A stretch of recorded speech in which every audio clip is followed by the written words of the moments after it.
বন্ধুরা, আমি সুমনা। আজকে আবার আমি আমার রেসিপি ঝুলি থেকে একটা রেসিপি নিয়ে চলে এসেছি।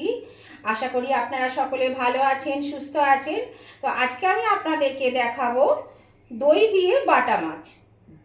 তো দেখুন এই রান্নাটা আমি কিভাবে করলাম সেটা দেখতে গেলে কিন্তু আমার ইউটিউব চ্যানেল কখনো সখনোতে চলে যেতে হবে। আর এই রেসিপিটা এতটাই সহজ সরল, এত কম সময়ে হয়ে যায় যে কিছু বলার নেই। তো সেটা আপনারা অবশ্যই দেখতে পাবেন আমার ইউটিউব চ্যানেল কখনো সখনোতে। তাহলে চলে আসুন আমার ইউটিউব চ্যানেল কখনো সখনোতে, সেখানে আপনাদের সঙ্গে আমি এটা শেয়ার করে দিয়েছি। এই দেখুন বন্ধুরা, এখানে আমি 5 পিস বাটা মাছ নিয়ে নিয়েছি। এর মধ্যে আমি দিয়ে দেব একটু নুন, অল্প নুন দেব, এখন বেশি দেব না। আর দেব একটু হলুদ গুঁড়ো। এই নুন হলুদ দিয়ে আমি মাছটা মিনিট 10 জন্য ম্যারিনেট করে রেখে দেব। এটা কিন্তু খুবই তাড়াতাড়ি এবং খুব কম উপকরণে হয়ে যায়। দেখুন এটা নুন হলুদ মাখানো হয়ে গেছে। আমি এবার মাছটা 10 মিনিট রেস্টে রেখে দিচ্ছি। 10 মিনিট পরে আমি আবার ফিরে আসছি। দেখুন বন্ধুরা, গ্যাসে একটা কড়া বসিয়ে দিয়েছি আর কড়াতে আমি পরিমাণ মতন তেলও দিয়ে দিয়েছি। তেলটা বেশ গরম হয়ে গেছে দেখুন। তো এর মধ্যে আমি দিয়ে দেব সামান্য একটু নুন। এই নুনটা দিয়ে দিচ্ছি কারণ হচ্ছে যখনই মাছটা ভাজবো তাহলে মাছটা কিন্তু আর হবে না, লেগে যাবে না কড়ার মধ্যে, সেই জন্য এই নুনটা আমি দিলাম। এটা রান্নাঘরের একটা খুব সুন্দর একটা টিপস, আপনারা করে দেখবেন। যদি না করেছেন কোনোদিন তাহলে অবশ্যই করে দেখবেন। দেখবেন মাছ যে তলায় লেগে যায় সেটা লাগবে না। তো এবার আমি মাছগুলো আস্তে আস্তে দিয়ে দিচ্ছি। তেলটাকে কিন্তু ভালো করে গরম করে নিতে হবে। তো বন্ধুরা দেখুন, মাছটা কিন্তু আমি বেশি কড়া ভাজবো না, একটু হালকা করে ভাজবো। তো মাছটা আমি ভেজে তুলে নিই, তারপর আমি আবার ফিরে আসছি। এই দেখুন বন্ধুরা, মাছটা আমি উল্টে পাল্টে বেশ ভালো করে ভেজে নিয়েছি। খুব কড়া ভাজিনি, আবার একদম কাঁচা যেন না থাকে সেই বুঝে মাছগুলো কিন্তু ভাজতে হবে। তো এবার আমি মাছগুলো সব তুলে নিচ্ছি। আর আমি এখানে ছোট বাটা মাছ নিয়েছি। আপনারা যদি বড় বাটা মাছও পান তাহলেও পিস করে নিতে পারবেন, তাতেও কিন্তু কোনো অসুবিধা নেই। যে ছোট নিতে হবে তার কোনো মানে নেই, বড় হলেও চলবে। তো চলুন এবার আমি মাছগুলো সব তুলে নিই। এই দেখুন বন্ধুরা, আমি মাছটা ভেজে তুলে নিয়েছি। আর কড়াতে দেখুন মাছটা কিন্তু একদম লাগেনি। দেখেছেন কড়ার তলাটা কি সুন্দর পরিষ্কার, একদম পরিষ্কার। সেই জন্যই বললাম যখনই মাছ ভাজবেন বা কিছু ভাজতে যাবেন তখন তেলের মধ্যে একটু নুন দিয়ে দেবেন, তাহলে কিন্তু আর কড়াই লেগে যাবে না। তো এই মাছের তেলে আমি পুরো রান্নাটা করব। তো এর মধ্যে আমি সামান্য একটু হলুদ দিয়ে দেব। হলুদ দিলাম এই কারণে, আমি মশলাগুলো দেবো যখন তখন তাহলে আর কিন্তু ছিটকাবে না। তো এখানে আমি প্রথমে এবার ফোড়ন দেব। তো ফোড়ন বলতে কিছুই না, 2 টুকরো তেজপাতা আর 4টে কাঁচা লঙ্কাকে আমি চিড়ে নিয়েছি ঝাল অনুযায়ী। তো আপনারাও কিন্তু কাঁচা লঙ্কাটা আপনাদের পছন্দ মতো ঝাল অনুযায়ী চিড়ে দিয়ে দেবেন, আর কিছুই লাগবে না ফোড়নের মধ্যে। দেখুন এগুলো একটু নাড়াচাড়া করে নিলাম। এবার আমি এর মধ্যে দেব এই যে আদা বাটা, 1 চা চামচ আদা বাটা দিয়ে দিলাম। আর আঁচটা কিন্তু আমার একদম কমানো আছে। মশলাগুলো দেওয়ার সময় আমি আঁচটা কমিয়ে নিয়েছি, কারণ খুব ছিটকাবে, সেই জন্য আঁচটা কমিয়ে নিয়েছি। এবার দেব 1/2 চা চামচ জিরে গুঁড়ো। এবার দেব 1 চা চামচ ধনে গুঁড়ো। ব্যাস, মশলা বলতে আমার এইটুকু, আর কিচ্ছু না। এটা আমি একটু কষিয়ে নেব। প্রথমে দিয়ে দেব সামান্য একটু জল, নাহলে কিন্তু পুড়ে যাবে মশলাটা, সেই জন্য একটু জল দিয়ে দিলাম। এটা একটু কষানো হয়ে যাক, তারপর আমি আবার বাকি জিনিস দেব। এবার আমি দেব, এখানে আমি 100 গ্রাম মতো দইকে ফেটিয়ে রেখেছি খুব ভালো করে, আর আঁচটা কমানো আছে। আমি দইটা দেব আর আস্তে আস্তে নাড়তে থাকবো।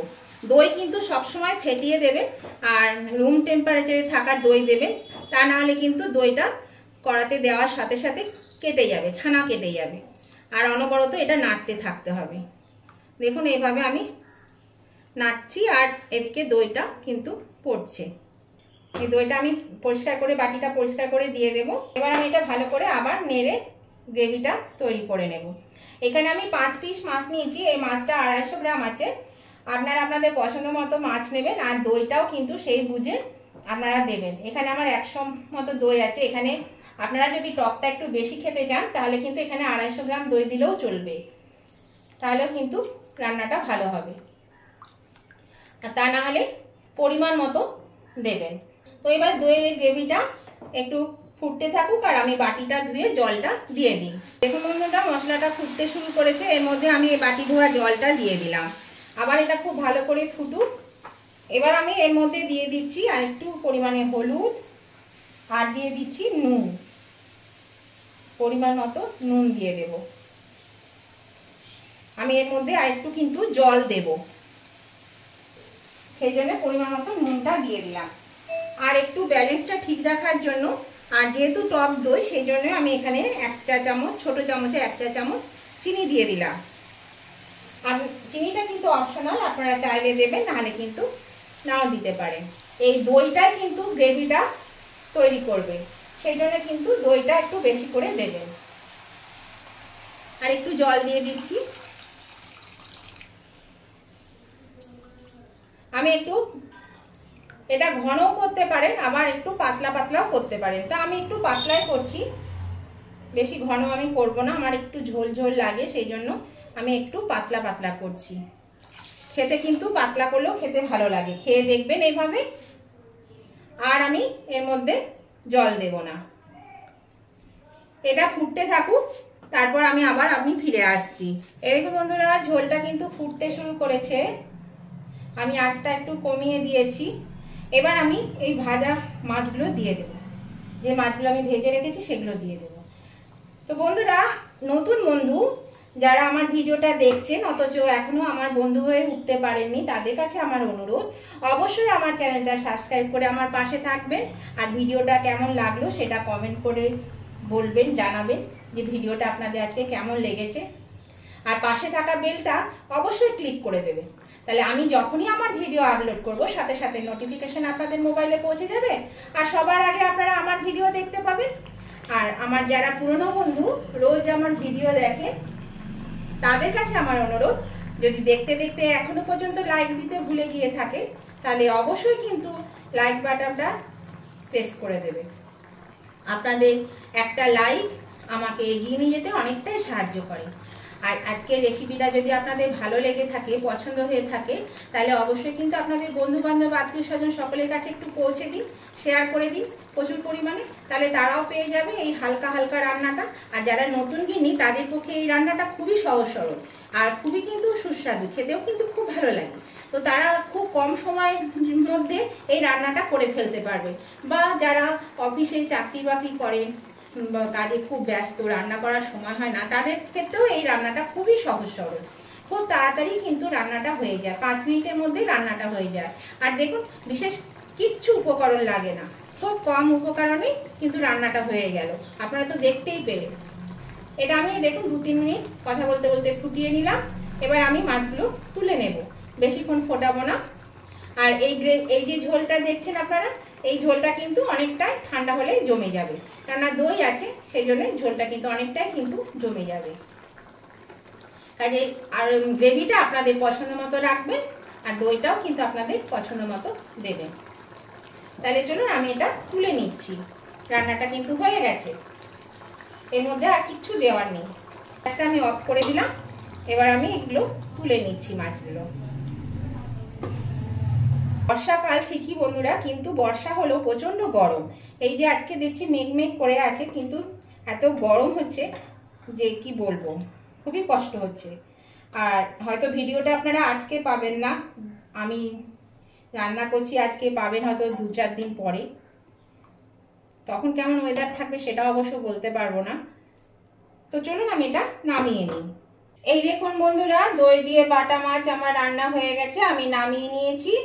আর এটা যদি আপনাদের ভালো লেগে থাকে, তাহলে নতুন বন্ধুরা এখনো যারা আমার চ্যানেলটা সাবস্ক্রাইব করেননি, তাদের কাছে আমার অনুরোধ, অবশ্যই কিন্তু আমার চ্যানেলটা সাবস্ক্রাইব করে আমার পাশে থাকবেন, আর পাশে থাকা বেলটা অবশ্যই ক্লিক করে রাখবেন, তাহলে আমি যখনই ভিডিও আপলোড করব সাথে সাথে নোটিফিকেশন আপনাদের মোবাইলে পৌঁছে যাবে। আর উভয় বন্ধুদেরকেই বলছি, আজকের রেসিপিটা আপনাদের ভালো লেগে থাকলে, পছন্দ হয়ে থাকলে অবশ্যই কিন্তু লাইক শেয়ার কমেন্ট করতে ভুলবেন না। লাইক শেয়ার কমেন্ট করে দেবেন, আপনাদের একটা লাইক আমাকে এগিয়ে নিয়ে যেতে অনেকটা সাহায্য করে, আর আপনাদের সুন্দর সুন্দর মিষ্টি মিষ্টি কমেন্টগুলো আমাকে পরবর্তী রেসিপি বানাতে উৎসাহিত করে। তো বন্ধুরা, আজকের মতন তাহলে আমি ভিডিওটা এখানেই শেষ করছি। আবার আমি নতুন ধরনের ভিডিও নিয়ে চলে আসবো আপনাদের কাছে। ততদিন আপনারা ভালো থাকুন, সুস্থ থাকুন। Tata, bye bye.